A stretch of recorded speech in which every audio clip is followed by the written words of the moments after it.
আমার কেউ নাই রে, আমার কেউ নাই রে, এই ভব সংসারে থাকলে কি আর কান্দি আমি, কারবালার প্রাণ তরে আমার অসীমান রে।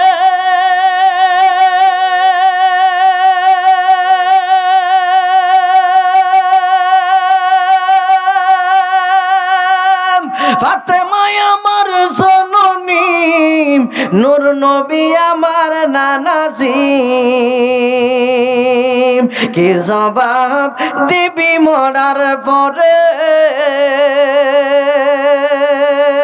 ওরে ফাতেমা জননী আমার, ভয় করো না রাসূলুল্লাহ। ওরে ফাতেমা জননী আমার, ভয় করো না রাসূলুল্লাহ। কে জবাব দিবি মরার পরে?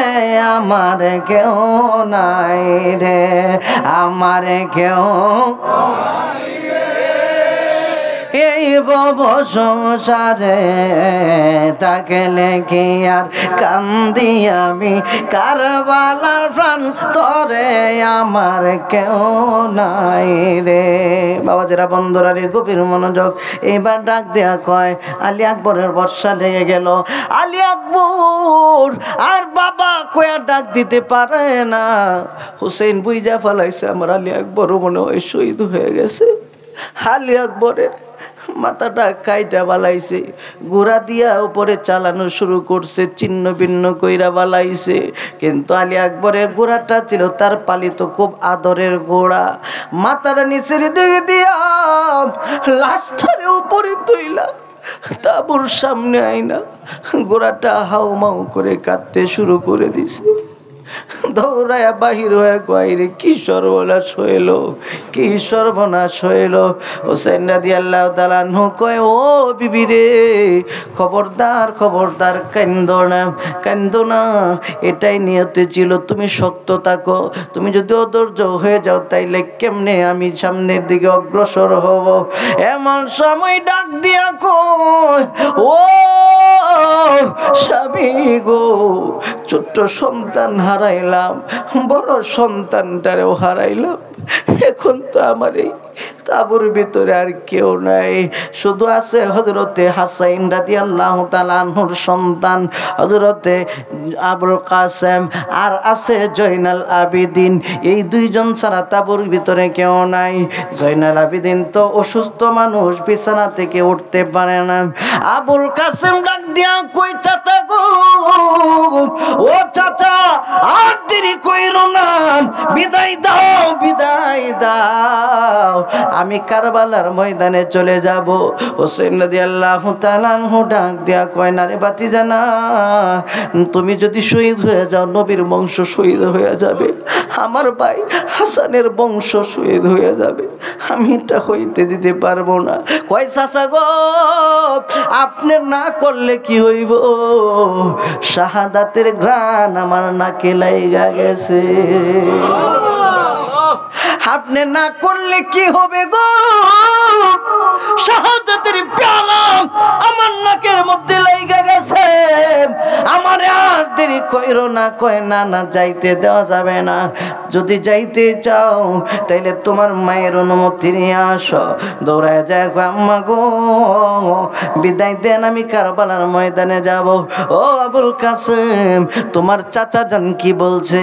বলছে আপনি অনুমতি দিলে তিনিও অনুমতি দিবে। সুবহানাল্লাহ।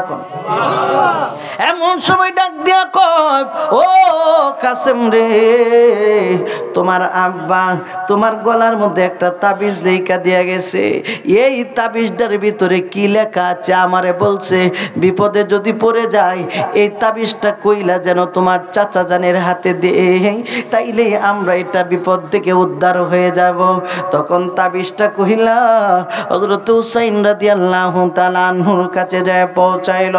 তাবিজ পয়রা হুসাইন কান্দে কান্দে গো, ডাক দিয়া কয় ও ও কাসেম রে, তোমার বাবা কি লিখছে জানোনি? কয় না চাচা জান, আমি তো জানি না। কয় তোমার বাবা লিখছে ভাই হুসাইন, আমারই কাসেমকে আমি নবীর আওলাদের জন্য কুরবান করে দিলাম। আগে তো তোমার বাবা এটা ওয়াকফ কইরা দিছে, এইবার ডাক দেয়া কয় তাইলে তো এখন আর কোনো সমস্যা নাই, বিদায় দেন, কারবালার ময়দানে যাই।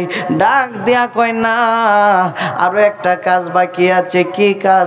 তোমার ভাইয়ের কাছে আমার ভাইয়ের কাছে আমি ওয়াদাবদ্ধ ছিলাম, আমার ছোট্ট মেয়ে সকিনার সঙ্গে তোমার বিবাহ দিব, কিন্তু বয়স তো এখনো হয় নাই, তারপরেও ওসিয়ত পূরণ করতে হবে, কারণ কারবালার ময়দানে যেই যাবে রে, এই ব্যক্তিটাই তো শহীদ হয়ে যায়।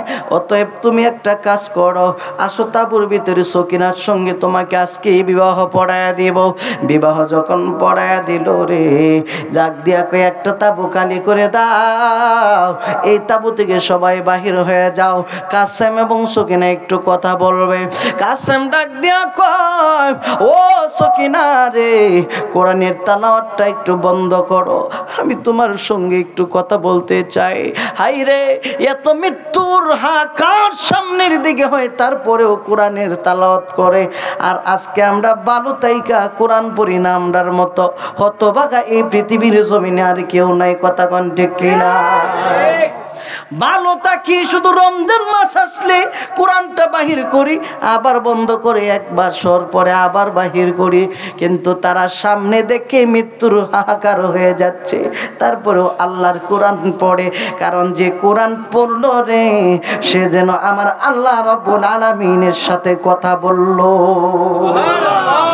এইবার ডাক দেয়া কয় হ্যাঁ সুকিনা, বন্ধ করো, তোমার সঙ্গে আমি একটু কথা বলতে চাই।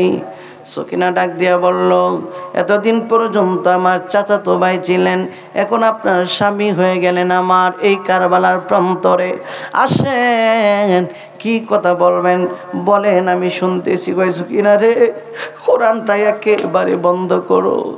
ও সকিনা, মানুষের বিবাহ হইলে অনেক ফরজ কাজ আছে, অনেক কিছু আছে স্বামী স্ত্রীর মধ্যে, তোমার কোনো ফরজ কাজ আমি আদায় করতে পারি নাই, সুন্নত মুস্তাহাব কোনো কিছুই তোমার হক আদায় করতে পারি নাই। ও সকিনা, আল্লাহর হস্তে তুমি আমারে ক্ষমা কইরা দিও, আমি যুদ্ধের ময়দানে চলে গেলাম। ডাক দেয়া কয় স্বামী, হাসমি একটু সময়ের জন্য দাঁড়ান, আপনার সঙ্গে আমি দুইটা কথা বলতে চাই। ডাক দিয়া কয় ও সকিনা রে, আমার সঙ্গে তুমি আবার কি কথা বলতে চাও? যতই কথা বলো, আমারে আটকাইবার কোনো ব্যবস্থা নাই। কয় আটকাইবার জন্য আপনারে আমি ডাকি নাই। ও স্বামী গো, শুধু এই কথা নাই আপনার কাছে বললাম, কারণটা হচ্ছে মানুষের যখন বিবাহ হয়, বাসর ঘরে বিবি কত রং বেরঙের শরবত পান করায়, কত রং বেরঙের পানীয় পান করায়। আমি এমন হতভাগিনী, আপনারা যে এক গ্লাস পানি পান করাইব এরকম ক্ষমতা আমার নাই আপনার কাছে। এই জন্য আমি বললাম, আমার প্রতি আপনি কোনো দাবি রাখো না, আমার প্রতি আপনি কোনো এই স্যার কিশোর অর্চস করে দিবেন। এইবার ডাক দেয়া কই এবার বিদায় দাও। কয় বিদায় নেওয়ার আগে আসেন আমার সামনের জামাটা টান দিয়ে একটু চিরা ফেলাইছে। ডাক দেয়া কই বিবি রে, স্বামী যদি জিহাদের ময়দানে যায় সুন্দর পোশাক পরায় দেয়, কিন্তু তুমি আমার জামা চিরার কারণটা কি? ডাক দেয়া কয় ও স্বামী, জামাটা আমি এই জন্যই চিরলাম, হাসরের ময়দানে লক্ষ লক্ষ কোটি কোটি মানুষের সামনে আপনার এই চিরা জামা যেন দেখে আমি চিনতে পারি। শুধু তাই নয়, হাজার হাজার লাশ পরে থাকবে, কার লাশ কোনটা আমি তো জানতে পারবো না। এই জামা দিয়ে দেন আপনার লাশটা আমি শনাক্ত করতে পারি, এই জন্য চিরে দিলাম। ডাক দিয়া কয় বিবি চিন্তা করো না, ধৈর্য সবর ধারণ করো, হাসরের ময়দানে আল্লাহ রাব্বুল আলামিন তোমারে আর আমারে মিলাইয়া দিবে। যুদ্ধের ময়দানে চলে গেল আবুল কাসেম। আবুল কাসেম যুদ্ধ করতে করতে করতে করতে করতে করতে করতে করতে এক পর্যায়ে যখন শহীদ হয়ে গেল, নাই নাই কেউ আর এই ময়দানের মধ্যে নাই। হুসাইন রাদিয়াল্লাহু তাআলা এখন শেষ ভাষণ দিলেন। মুনাফিকের দল, একজন মানুষও কি নাই যে আমার নানারে ভালোবাসস? একজনও কি আজকে কারবালার ময়দানে না? কেউ নাই। এমন সময় তাকায় দেখে একটা লোক আস্তে আস্তে করে বাহির হয়ে যায়। নাম ছিল তার ওয়াহাব কালবি। ওয়াহাব কালবি দৌড়াইয়া যাইয়া বাড়ির মধ্যে হাজির হয়ে যায়। বাড়িতে হাজির হইয়া ডাক দিয়া কয়, মা! আল্লাহু আকবার কর। মা! যে হুসাইন রে তুমি এত ভালোবাসো, হুসাইন রে শেষ একবার দেখতে তোমার মন চাইনি? কয় ওয়াহাব কালবি রে, হুসাইন রে পাবো কোন জায়গায়? কয় হুসাইন আমাদের এলাকায় আছে, ফুরাত নদীর তীরে যাইবানি। কয় হ্যাঁ, দেখতে তো মন চায়।